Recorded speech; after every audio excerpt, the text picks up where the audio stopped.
ప్రజానాయకుడు అంటే చేతులు ఊపుకుంటా పూల దండలు మెడలేసుకొని దండాలు పెట్టుకుంటూ వచ్చి మైక్ పట్టి మాట్లాడేటోడు కాదు. ఆ జనాల కష్టాన్ని అర్థం చేసుకున్నాడు. వాళ్ళల్లో ఒక తీరుగా బతికేటోడు. ప్రజల ఆపదలుంటే తనకే ఆ కష్టం వచ్చిందన్నట్టు ఫీల్ అయ్యేటోడు. అసొంటి నాయకుడే అస్సలైన లీడర్.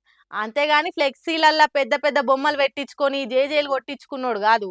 ఎందుకు ఈ ముచ్చట చెప్తున్నా అంటే, ఇగో ఇక్కడ ఒక లీడరు ప్రజలకు కష్టం వస్తే తను ఎట్లా ఎక్కెక్కేడుస్తున్నాడంటే,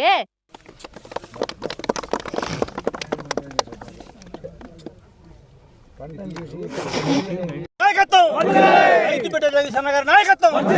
ప్రభుత్వం వెంటనే నీళ్ళ రైతులకు ప్రభుత్వం వెంటనే ప్రభుత్వం రైతులకు వెంటనే ఎండిపోయిన పొలాలను ఆదుకోవాలి. ప్రభుత్వం వెంటనే ఎండిపోయిన పొలాలను ఎండిపోయిన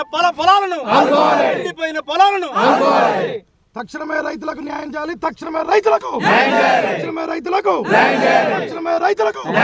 చూసిండ్రా మాజీ మంత్రి జగదీష్ రెడ్డి ఏడుస్తుంటే కన్నీళ్ళు ఎట్లా ఆగుకుంటూ వస్తున్నాయో. కళ్ళు ఎంత దూడ్చుకున్నా దుఃఖం ఆగుతలేదు. మూతి ముక్కు దూడ్చుకునే తువాల తాడిచినట్టే ఉన్నది. పక్కకున్న కార్యకర్తలు జేజేలు కొడుతుంటే ఇంకింత ఎక్కువ వస్తున్నదే ఏడుపు. ఇంతగానం ఎందుకు ఏడుస్తున్నాడు? మాజీ మంత్రికి ఏదన్నా కష్టం వచ్చిందా అనుకునేరు. సూర్యాపేట జిల్లా పెన్పహాడ్ మండలంలో ఉన్న చిన్న గారకుంట తండ, గాజుల మల్కాపురం ఇంకా కొన్ని ఊర్ల రైతుల పొలాలకు నీళ్ళు వస్తలేవట. ఆశ కొద్దేసుకున్న పంటలు ఎండిపోతున్నాయట. ఆగో ఆ ముచ్చటే సర్కార్కు చెప్పి రైతులను ఆదుకోవాలి అనేందుకు మీడియాతో మాట్లాడుతున్నాడు. రైతులు ఎంత గోసపడుతున్నారో చెప్పుతుంటే జగదీష్ రెడ్డికి దుఃఖం ఆగలేదు.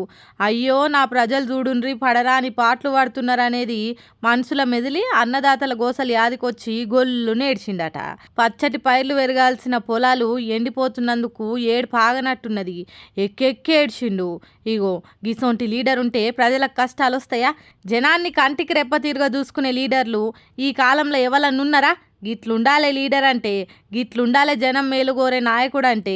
దేశంలో ఉన్న నాయకులు జగదీష్ రెడ్డి తీరుగా పనిచేస్తే అన్నదాతలకు కన్నీరు వస్తుందా? ఆత్మహత్యలుంటాయా? అస్సలుండయి అని అంటున్నారు ఈ వీడియో చూసిన జనాలు.